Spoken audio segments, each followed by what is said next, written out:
para a gente poder começar, eu vou ler a parábola do bom samaritano, que está no Evangelho, tá? No capítulo 15. Vou ler aqui a parábola e a gente vai interpretar ela simbolicamente. Primeiro, eu só quero relembrar uma coisa que é sempre bom, em toda a aula eu vou falar, tá? Qual é a visão que a gente vai dar das parábolas aqui? Por que Joana de Ângeles, por que Jesus falava de parábolas? Falar por parábolas. A gente sabe que porque, né, tem gente que fala assim, é coisa difícil. Não, não é. Porque é simbólico, tá? Ó. Por causa do símbolo, tá? E o que é símbolo? Símbolo é alguma coisa que é inesgotável em seu próprio significado, certo? Mas ele fala de alguma coisa, né? E é isso que a parábola faz. Ela fala de alguma coisa material que tem o seu sentido espiritual. É a parábola que a gente pensa, o material que tem o sentido espiritual, tá? Foi, gente? Foi? Beleza. Então, quando Jesus fala a parábola do bom samaritano, o samaritano não é o samaritano, né? A pessoa que está ali, o caridoso, não é a pessoa caridosa, mas é o simbolismo disso e como que isso é tratado, por isso que a Joana vai trabalhar as parábolas, na nossa psique, tá? E como isso aqui serve para o processo de autoconhecimento. Então, todas as parábolas que você pegar na sua vida, agora, hoje, você nunca mais vai fazer o evangelho igual você fazia antes. Quando você abre o evangelho, as pessoas fazem isso aqui, ó. Elas estão passando por um problema, estão lá, né, sofridas. Aí elas pegam o evangelho, sentam, pegam o evangelho. Pega o evangelho para mim, Jane. Eu vou encenar, que hoje eu estou muito teatral. Então, ela pega, assim, o evangelho, senta com aquela cara, né? Porque para você poder comover Deus, tem que estar com aquela cara de que perdeu a família inteira, né? Aí senta com aquela cara de pobre sofrido, né? Pede para Joana, para Bezerra, que eles estão cansados já de ouvir você pedir, entendeu? Aí você fala, aí abre. Aí cai uma mensagem para você. Por exemplo, aqui caiu paciência. Aí você vai ler sobre a paciência. Aí você imediatamente você pensa o quê? Não tenho paciência, tá errado. Ou você pensa, tenho que ter paciência. O que é paciência? Aí a gente pensa que paciência é aquela pessoa que é o quê? Paciente, e não é nada disso. Ou seja, a gente lê e não entende, com os olhos porcos. Então, Joana está ensinando nessa aula a gente a ler com outros olhos. Vamos lá. Então, a gente vai falar do símbolo. Para a gente poder começar, tá? Eu vou ler a parábola e vou explicar. Então, levantando-se, disse-lhe um doutor da lei para o tentar. Mestre, já é irônico, né, gente? Imagina. Mas tudo bem. O que preciso fazer para possuir a vida eterna? Respondeu-lhe Jesus. O que está escrito na lei? O que é que leis nela? E ele respondeu, amarás o Senhor teu Deus de todo o teu coração, e de toda a tua alma, e com todas as tuas forças, e o teu espírito, e ao teu próximo como a ti mesmo. Disse-lhe Jesus, respondeste muito bem, faz isso e viverás. Jesus era ótimo, né, gente? Aí, mas o homem, querendo parecer que era justo, diz a Jesus, quem é o meu próximo? Jesus, tomando a palavra, lhe diz, um homem que descia de Jerusalém para Jericó, caiu em poder dos ladrões que o despojaram, cobriram de ferimentos e se foram, deixando-o semi-morto. Aconteceu em seguida que um sacerdote, descendo pelo mesmo caminho, o viu e passou adiante. Um levita que também veio àquele lugar, tendo-o observado, passou igualmente adiante. Mas um samaritano que viajava, chegando ao lugar onde jazia aquele homem, e tendo-o visto, foi tocado de compaixão. Aproximou-se dele, deitou-lhe óleo e vinho nas feridas e as pensou. Depois, pondo no seu cavalo, levou-o a uma hospedaria e cuidou dele. No dia seguinte, tirou 2 denários e deu ao hospedeiro, dizendo, trata muito bem este homem e tudo o que dependestes a mais eu te pagarei quando regressar. Qual desses 3 te parece ter sido o próximo daquele que caíra em poder dos ladrões? O doutor respondeu, aquele que usou de misericórdia para com ele. Então vai, diz Jesus, e faze o mesmo. Isso está em Lucas, tá? Lucas, capítulo 10, versículo 25 do 37. A gente tem vários símbolos e eu vou anotar um por um aqui para a gente pensar. Primeira coisa é... Deixa eu catar a parábola aqui. Aqui. A primeira coisa que a gente tem aqui é Jesus e um sacerdote. Os outros símbolos que a gente tem aqui, que estão dentro da parábola, ele vai perguntar, ele vai falar, um homem que descia de Jerusalém para Jericó. Então, nós temos o símbolo de Jerusalém, assim, né, ou com Z. Me ajuda, gente, que eu só sei fazer. Obrigada. Eu, hein? Jericó, descida. O que mais nós temos aqui? Ladrões.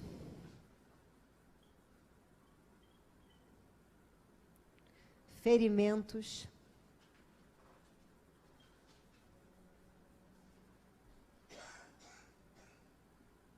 Sacerdote, levita.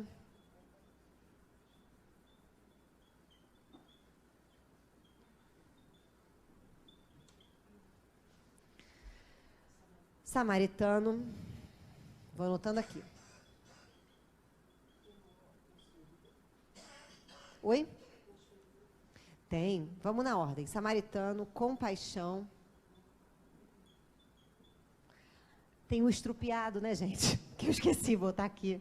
Botar o homem. Na ordem. Nananana. Óleo, vinho.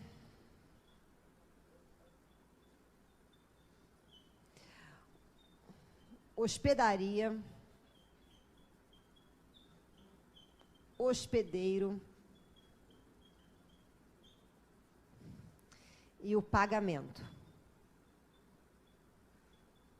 Você já tinha pensado que para você entender a parábola, você tem que entender o que significa cada coisa dessa? Porque Jesus não dava um ponto sem nó. Porque quando Jesus faz uma parábola, o que é uma parábola, gente? Parábola, ele é um símbolo de alguma coisa material que explica alguma coisa espiritual. Quem lê com os primeiros olhos isso aqui, entende o quê? Se você está fazendo o seu evangelho no lar e cai para você a parábola do bom samaritano, o que você pensa? Está tudo errado. Se você pensa que caiu isso aqui para você e você tem que fazer a bondade, ser caridoso, você está nadando no raso e de boia para não se afogar. Ou seja, não mergulhou, não ganhou, você não tem uma pegada boa com o Senhor, entendeu? Você está desapegado. Vamos lá. Por quê? Porque Jesus, por que Jesus falou assim? Um homem que estava descendo de Jerusalém para Jericó, por que ele colocou duas cidades? Por que ele não falou assim, um cara que estava caminhando? A gente tem que começar a pensar nisso. Porque a estrada de Jerusalém que descia para Jericó era uma estrada totalmente sinuosa e era uma descida. Isso aqui é o símbolo do quê? Que movimento é esse de você descer? Quando que você desce? Fala. Ir para o teu íntimo. Então, Jesus já começa a dizer. Pois é, eu nunca quero pensar nisso. Por isso que eu falo, parábolas, a gente não pode ficar aqui achando que Jesus falou o que ele disse. Tá? Não dá. Vai traduzir. Por isso que Jesus falou por parábola. Por isso que ficou 2000 anos, porque ninguém entendeu. Porque Jesus podia estar falando, desce no seu íntimo. Só que para o sacerdote, vamos lá, quem é Jesus primeiro na parábola? Jesus é o seu self. Jesus, ele simboliza para a gente o tempo inteiro o caminho para a gente chegar na nossa condição crística, tá? É o nosso Buda, é o nosso mentor, é o nosso exemplo. Ele é o homem integral, ele é aquele que se iluminou, ele é aquele que você deve buscar dentro da sua própria consciência, sim? Ele é o símbolo do Cristo, ele é o símbolo do seu self. Quem é o sacerdote? Fácil. Não. Quem é o sacerdote? Se Jesus é o self, o sacerdote é o... Ah, viu como é que é fácil? É o seu ego. É a tua vontade. É a sua noção de eu. Nem sempre... Lembra que a gente falou que a sua noção de eu, ela não bate com o teu self quando?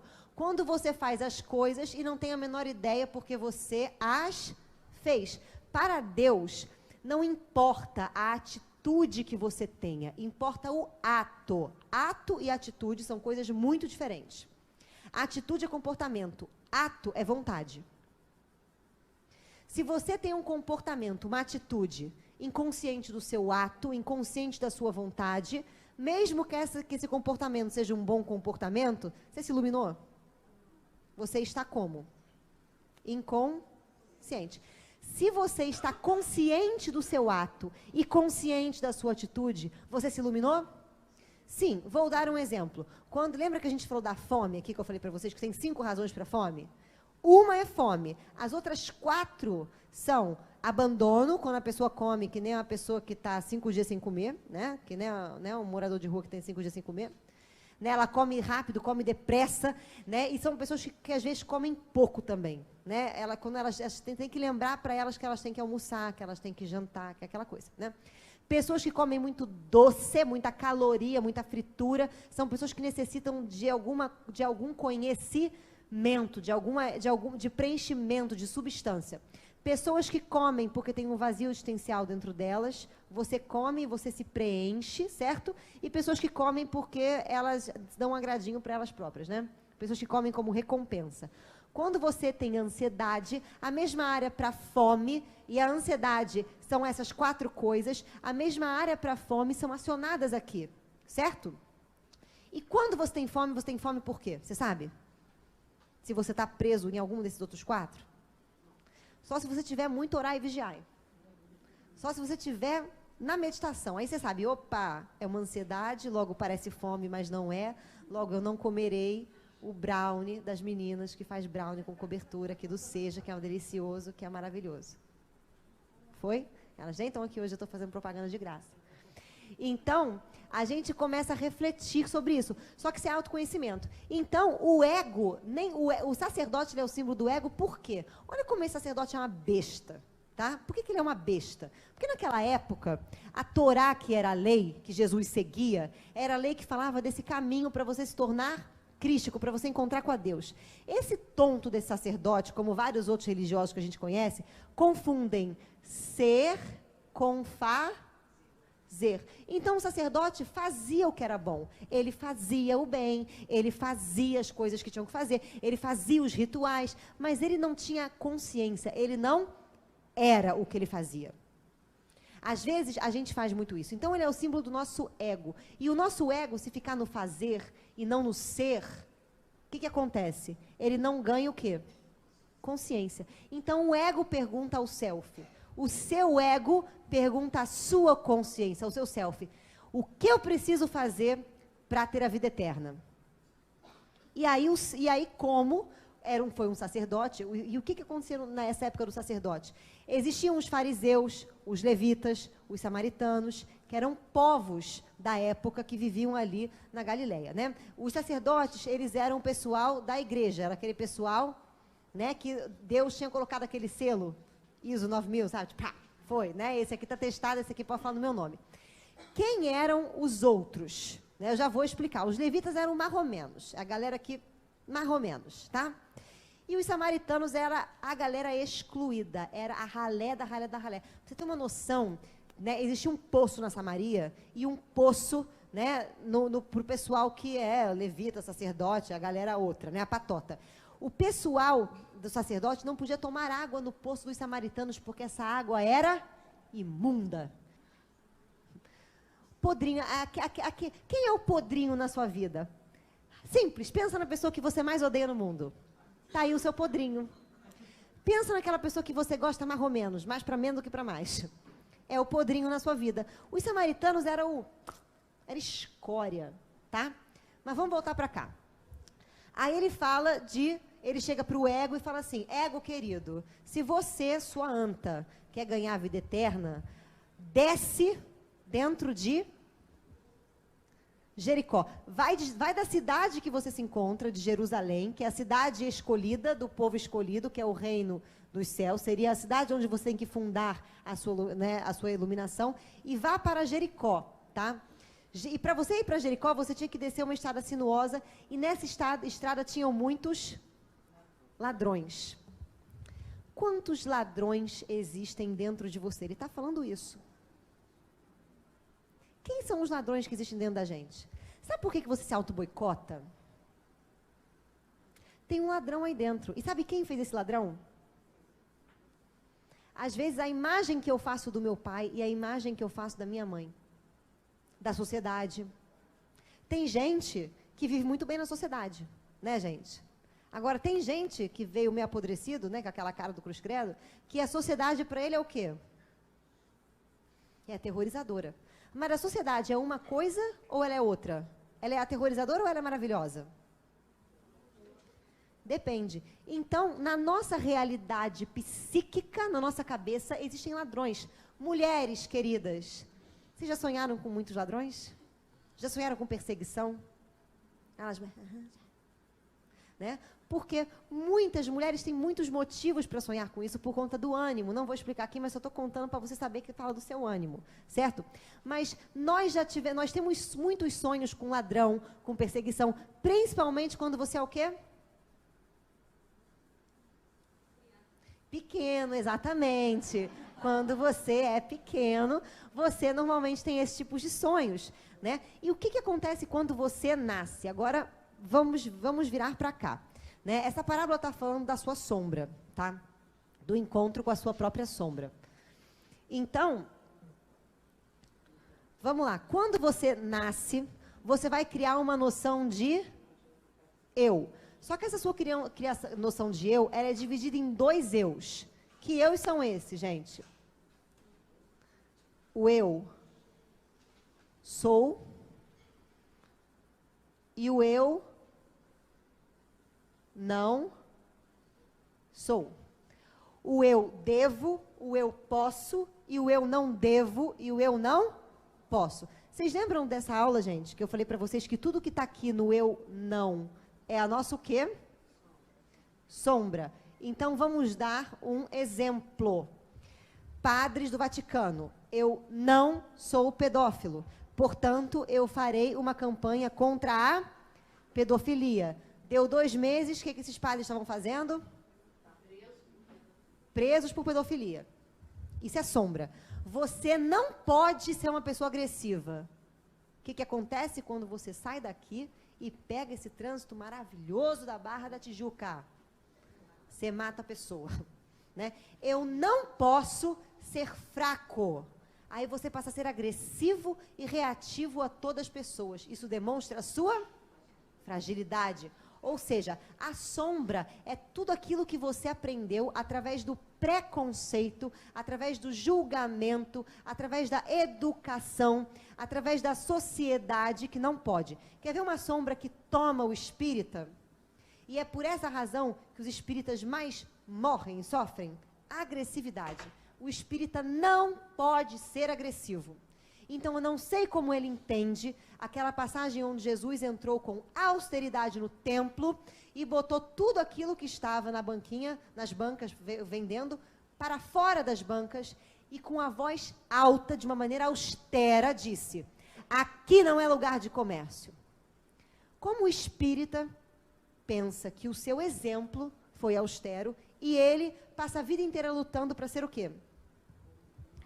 Fala baixo, não perde a razão, ser bonzinho. Cara, isso é uma loucura. Eu conheço espíritas que dizem, inclusive, que isso não aconteceu. Adorei. Muitas religiões também fazem isso. Então, você imagina que a agressividade é uma sombra sua. Quer ver o que acontece quando você não trabalha agressividade?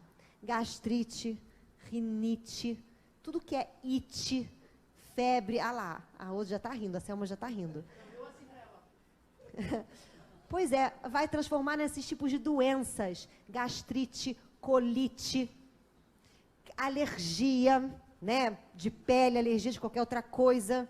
Quando você não pode usar da sua agressividade, porque você não sabe o que fazer com ela, você só aprendeu que era uma coisa ruim. Jesus soube quando usar. Você não sabe quando usar.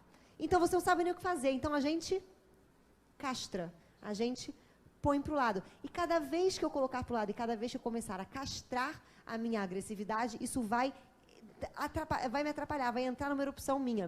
Ou vai fazer com que quando eu me irrite, eu me torne quem? O Hulk.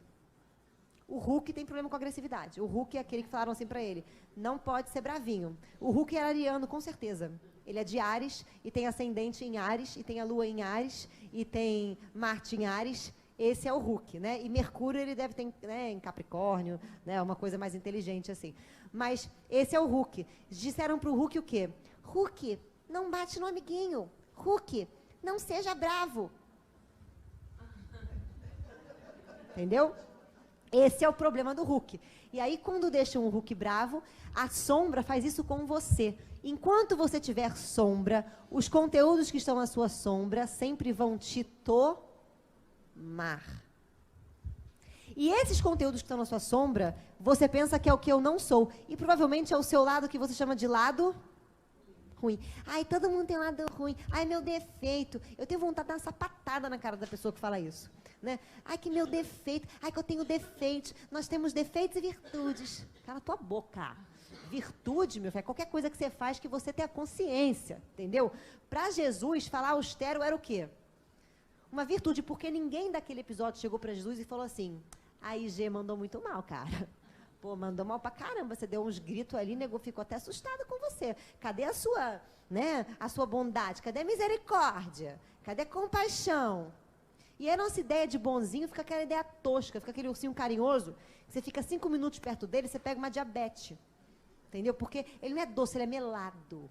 Né? Ele já está além do doce. Então, a gente não pode ser assim, a gente tem que ter o equilíbrio. Nosso objetivo, ser bom, é ser pleno, é você manifestar, é o homem integral, manifestar a integralidade do seu ser de maneira consciente, e não você ficar se dividindo no meio, disse, eu não posso, porque para que Deus deu isso para você? Porque ele é louco? Não, porque ele quer que você use isso de uma maneira o quê? Consciente, não que você castre, mas que você saiba usar essa energia. A agressividade de um artista é muito importante. Um ator que castra a sua agressividade não faz nunca o perverso. Nunca vira uma Carminha da vida. E a Carminha é maravilhosa, gente. Ótima, adoro esse personagem, né? Enfim, o que a gente pode colocar? Vocês já viram um filme Meu Malvado Favorito? Fofíssimo, né? O que o malvado tem de malvado? Nada. Porque, às vezes, na maldade de alguém, tem a bondade. Quer ver? Quando a mãe vira para a criança e fala assim, se você tocar aí, eu vou quebrar seus braços, que no caso era minha mãe que falava isso, a gente não tocava, porque, com certeza, se a gente tocasse, o que aconteceria? Ia dar um problema. E sempre dava, né?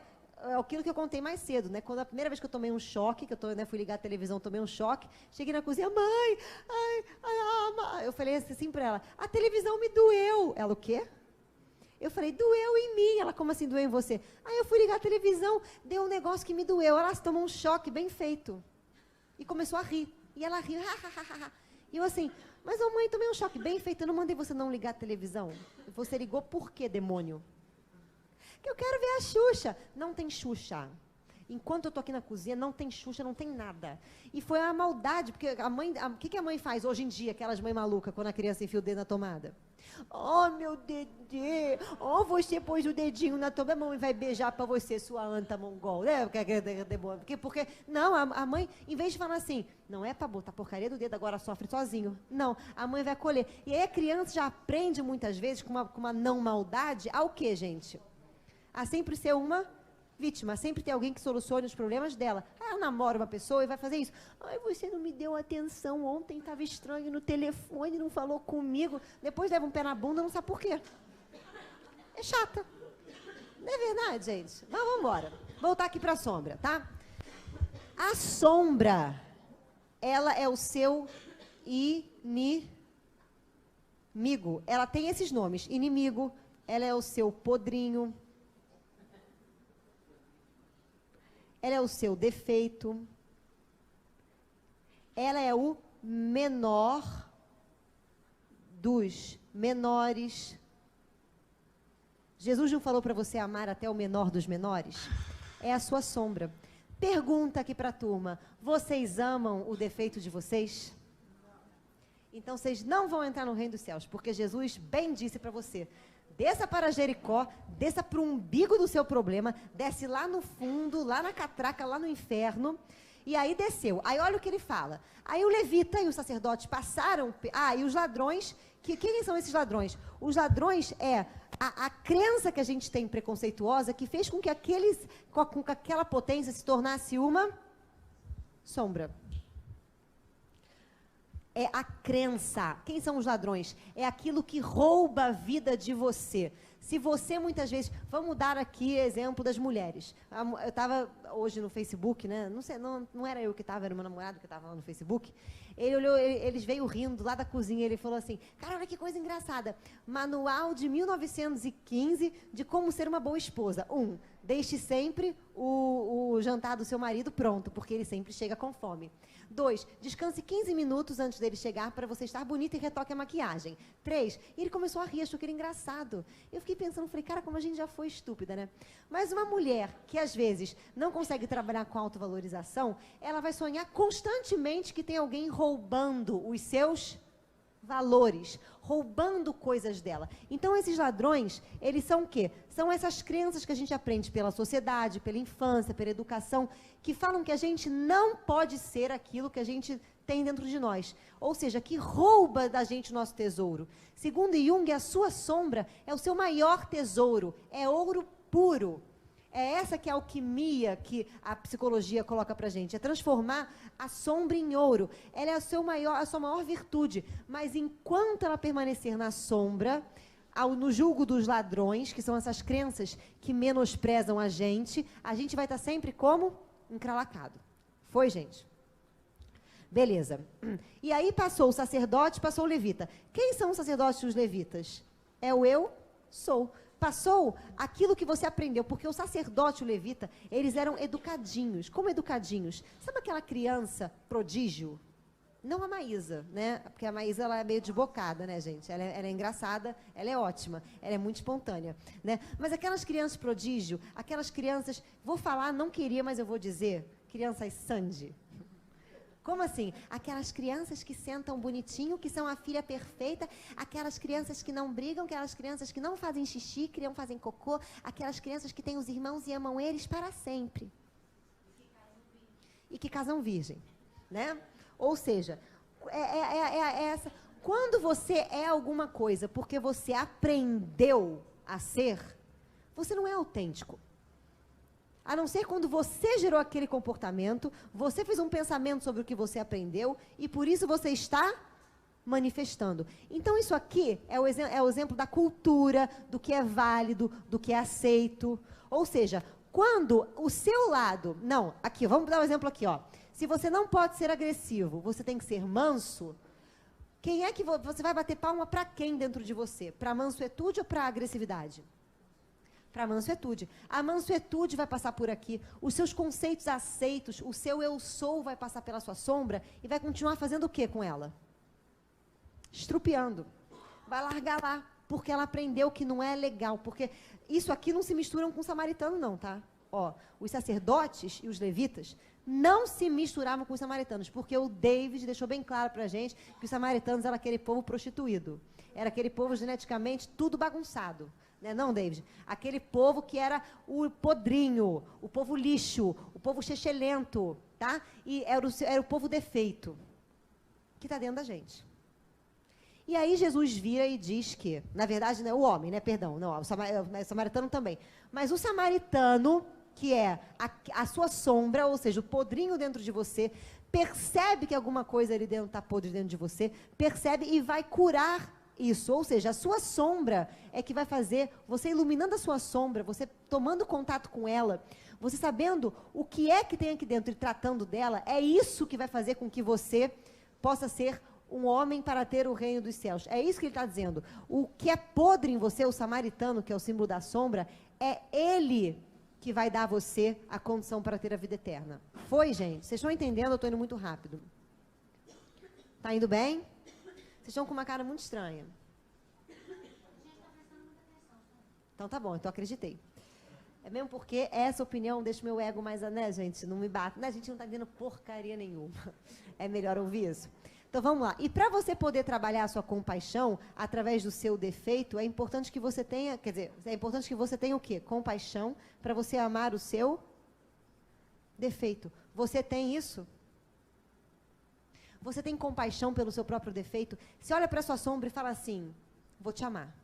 Porque a sua sombra dentro de você é o que fede. Você olha para um cocô na rua e fala assim, eu vou tratar de você, vou limpar você e vou deixar você cheirosinho. A sua sombra é esse cocô dentro de você.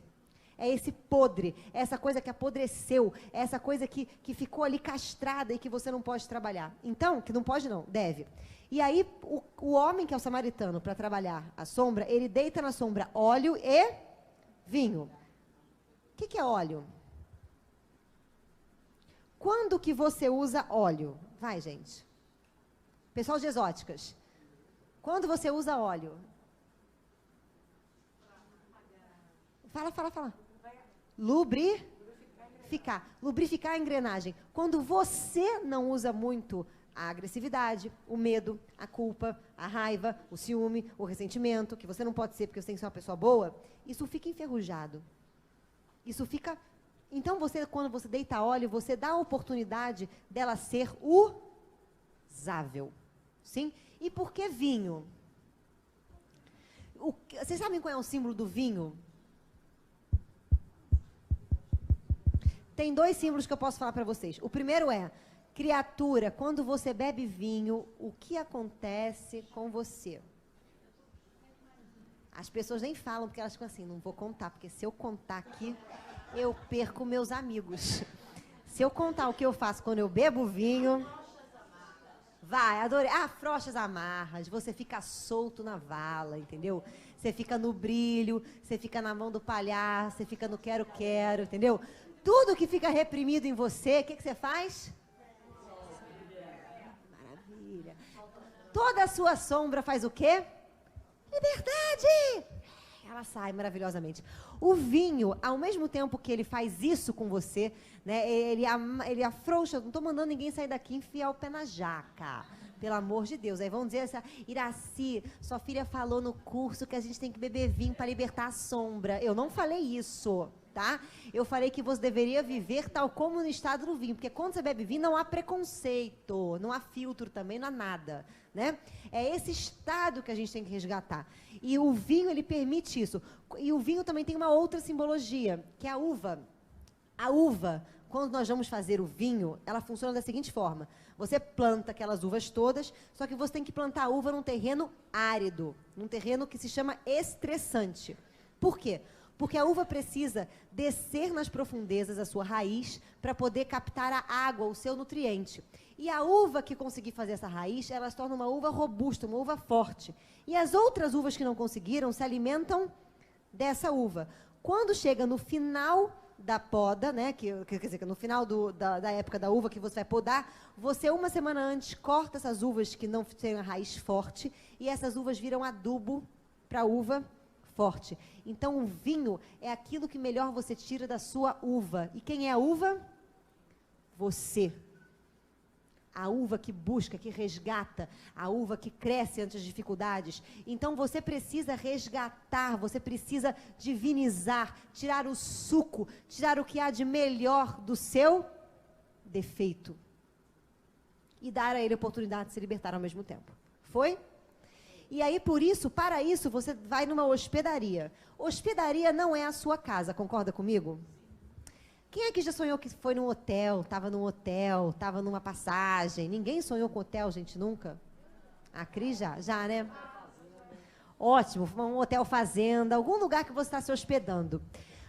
Quando você sonha que você está se hospedando em algum lugar, essa casa, ela tem novas regras, novas normas. Quando você está num hotel, você, apesar de estar num lugar que deve ser confortável, você não está onde? Você está de passagem. E nessa passagem você busca alguma coisa para levar consigo. O hotel é o símbolo de uma nova casa. É como se para você poder sair dessa casinha que você vive aqui, ó, você tem que se hospedar numa outra casa, descobrir nessa outra casa o que há de bom e levar o conhecimento para a sua casa. Ou seja, esse é o movimento. Você tem que pegar morar na casa da sombra, deitar óleo e vinho para seu defeito, descobrir o suco dele, é o símbolo da hospedaria, e incorporar no seu eu sou. E o preço de você incorporar no seu eu sou é o pagamento. Que pagamento é esse? É o preço que você paga por duas coisas, por não ter usado isso e o quanto você ganha, o hospedeiro, por ter cuidado e tratado dessa sombra para você poder usar. Foi, gente. É muita coisa, né? Então, eu vou resumir aqui, em 15 minutos, o que significa essa parábola. Quando você fizer evangelho no lar, em qualquer outro lugar que você tiver, na chuva, na rua, na fazenda, na casinha de sapê, se você tiver, sei lá onde é que você vai estar, né? Você vai fazer evangelho no lar e cair esta parábola para você, do bom samaritano, Deus está querendo falar assim para você. Tudo bom, querido? Tudo bem? Olha, eu vou falar por parábola porque dói menos, tá? Mas como você fez o curso de Psicologia 2, vai doer muito mais. Porque agora você já perdeu os símbolos. Significa o seguinte, se eu sou a mula, você está sofrendo por tua culpa, tá, querido? Porque tem a sombra dentro de você que você não está liberando. Você continua na sua visãozinha fechada do preconceito. O problema para resolver é seu. Você que tem que se resolver. Você está fazendo evangelho porque você brigou com seu filho. Você quer uma resposta. O problema não é ele não vai mudar. Ele vai continuar sendo perturbado e louco. Mas você vai trabalhar a coisa que está dentro de você que te incomoda quando ele é perturbado e louco. Tá, querida? É isso. Tchau, beijo, fui. Estamos contigo. Então, a hospedaria é o símbolo de uma viagem. Eu saio da minha casa, me aventuro em outras terras, me abrigo naquelas terras e volto. Quem aqui já teve essa experiência de viajar para o exterior e voltar outra pessoa? Ou até para o interior mesmo, quando você fala assim, gente, que povo educado, né? Até para São Paulo, quando você viaja e vê que o pessoal dirige mais calmo, né? Aí. A barra, se você pisar na orla sem sinal, morreu, né? Botou o pé, parou. Você viaja na Europa, você volta... Vou dar um exemplo aqui da Europa, por quê? Porque a gente, né, tem essa mania da Suíça, da Europa, maravilhoso, né? Você viaja para lá, você volta com uma outra cabeça, não tem como você não voltar. E você muda algumas questões, você se questiona.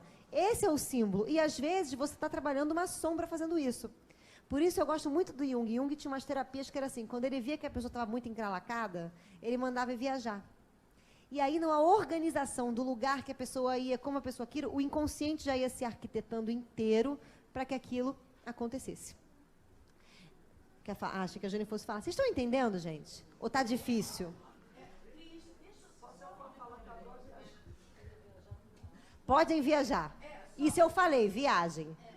Hoje eu vou pegar essa parábola e eu vou dar uma dica do que você faz para trabalhar a sua sombra. Isso funciona? Funciona, tá? Com qualquer pessoa. Não vou deixar o quadro desse jeito porque eu não consigo enxergar o que eu escrevi.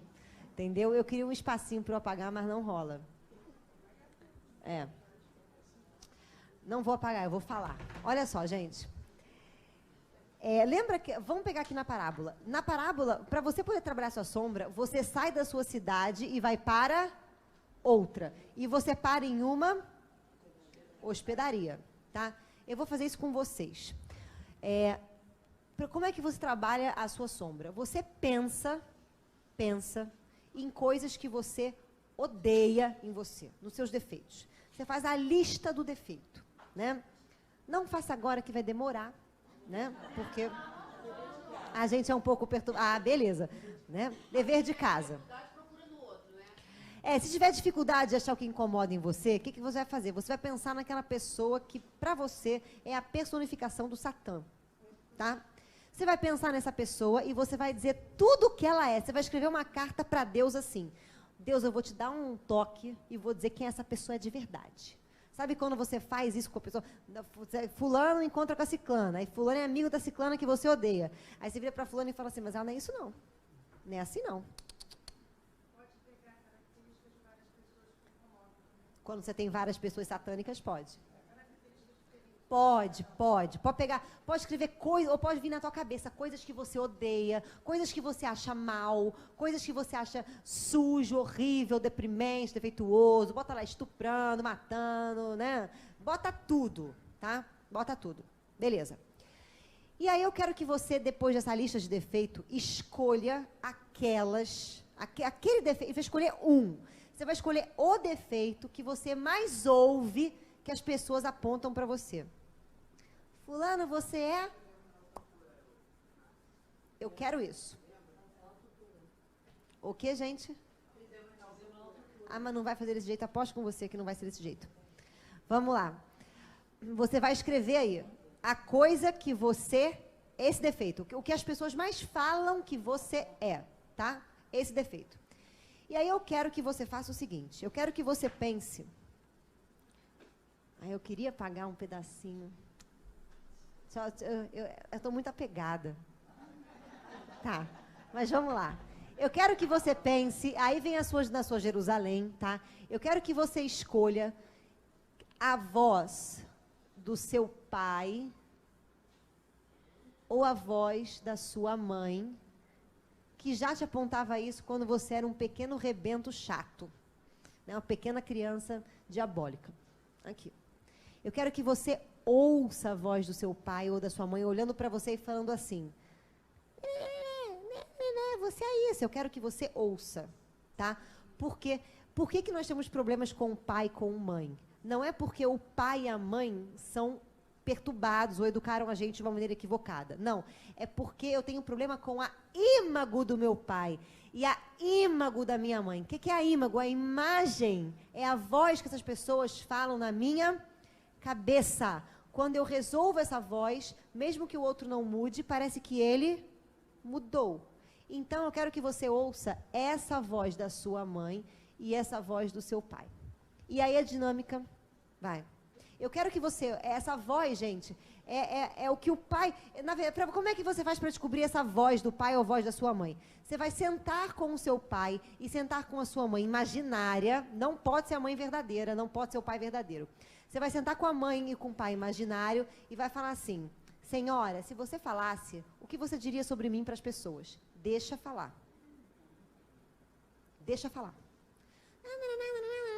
Vou dar um exemplo aqui para vocês vão me entender. Se a Iraci que está na minha cabeça falasse, tá? A Iraci falasse, Iraci, fala quem é a Cristiane. Ela ia falar assim, a Cristiane, ela é o demônio. Sim, ela é... Não estou perguntando se ela ia falar. A da minha cabeça, eu falei para não confundir a pessoa com a voz da cabeça. Eu estou falando da minha mãe. Da minha Cristiane, não estou falando da Iraci. Estou falando da minha mãe. A minha mãe falaria para mim assim, a Cristiane é um demônio, ela é extremamente inconveniente de vez em quando, porque ela fala o que não deve, aonde não deve, como não pode, não fala palavrão. De vez em quando. Né? Quer saber mais? Ela é agressiva, ela é uma pessoa de difícil trato, você vai conversar com ela nunca é doce. Essa é minha mãe. Se você perguntar para Iraci aqui, Iraci, quem é a sua filha? Que é a Seda Rasga, né? Que eu sou a filha da Iraci.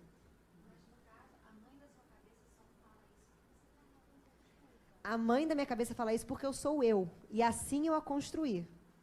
A mãe... Tem a ver... O que eu construí na minha cabeça vai me gerar outras coisas. Vai gerar culpa, vai gerar complexo, vai gerar N coisas. Mas eu quero que vocês ouçam essa voz dessa mãe que está falando desse defeitinho seu. Eu quero que você ouça. Essa voz dessa mãe que fala o seu defeitinho funciona assim. Essa sou eu. Quando eu estou falando com alguém e imediatamente eu acho que eu estou sendo agressiva ou grossa, a voz da minha mãe faz eu enxergar a mim mesmo assim. E eu tenho que ter a capacidade de sair de mim, como se eu estivesse aqui, e vendo eu colocando esse óculos, e vendo o que eu estou fazendo de mim, o que eu estou chamando de defeito, como eu estou me julgando, como eu estou me colocando como a minha podrinha, o meu defeito, o meu nojinho, porque eu aprendi isso. E que nunca foi culpa da minha mãe, ou do meu pai, ou do meu avô, ou do meu marido, ou dos meus filhos. A culpa é minha que não percebo que eu estou me olhando com esses óculos. E aí, essa é a primeira parte do tratamento. Vocês têm que se identificar quando que vocês estão se olhando com uma voz que não pertence a vocês. Com uma voz que foi aprendida. Uma voz de Jerusalém. Uma voz dos sacerdotes. Uma voz dos levitas. Uma voz que olha para esse homem estrupiado e chuta porque é cachorro morto. Sim? E depois disso, eu quero que vocês entendam que eu tenho uma moeda. Melhor. Eu tenho meu iPad com uma capinha. Tá? O que vocês estão vendo aqui? Vocês estão vendo divisórias? Eu não. Eu estou vendo uma maçã. E estou vendo um buraquinho em cima. E agora, o que vocês estão vendo? Quem tem luneta está vendo uma maçã, né? Mas quem tem olho está vendo só um buraquinho em cima. Eu não, eu estou vendo 3 riscos. E agora, o que vocês estão vendo?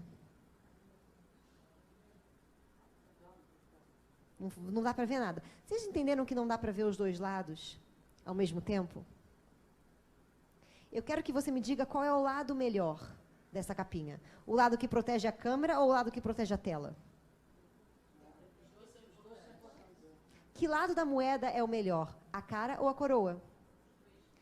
Então eu quero que depois que vocês identificarem de quem é essa voz que não é de vocês e que faz vocês se olharem com falta de compaixão, com falta de amor, eu quero que vocês consigam ver dentro da ação de vocês o outro lado. Vou dar um exemplo meu. Eu não acabei de falar da minha mãe, que ela me vê assim, agressiva, não sei o que, não sei o que, não sei o que lá.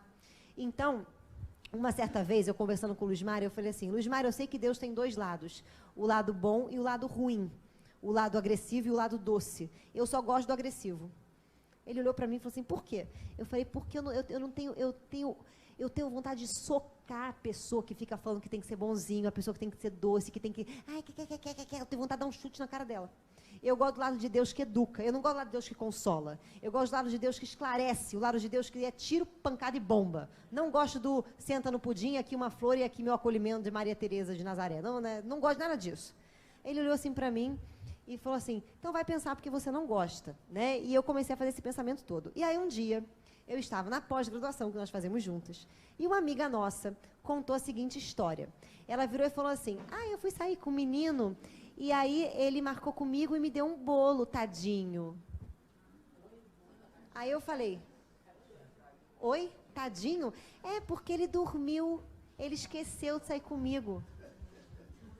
Aí eu olhei para ela e falei assim, mas você está com pena? É, se ele dormiu e esqueceu de sair comigo, é porque ele estava cansado, né? Eu olhei para ela e falei assim, se um homem marca de sair comigo e não sai comigo, ele só pode sair comigo na outra vida por causa do véu do esquecimento. Só assim. Aí ela me olhou e falou assim, tadinho. Eu falei, tadinho não. Eu falei, que isso?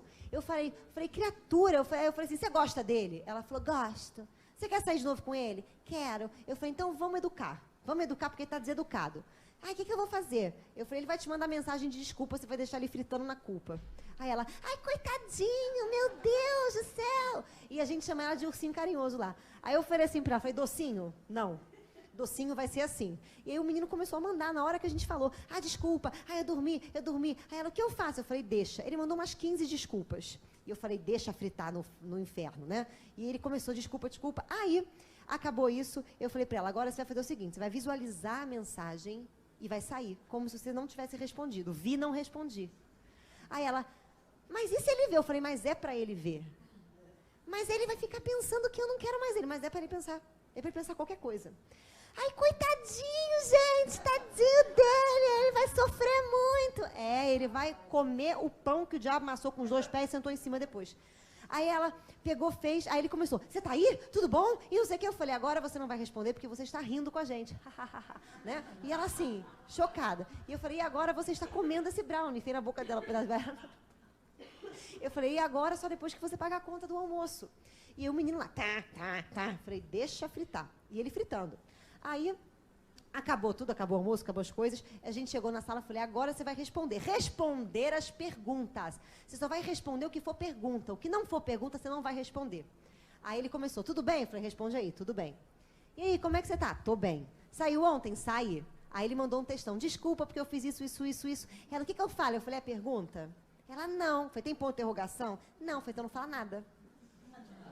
Aí ela, mas ele vai ficar... Eu falei, não fala nada. O que o menino fez? O menino, ele fazia isso com todas as mulheres que ele ficava. Ela foi descobrir isso depois. Com todas as meninas que ele era assim. Ele era um cara que ele não era uma maconha. Ele não fumava maconha, ele era maconha em pessoa. Então ele era...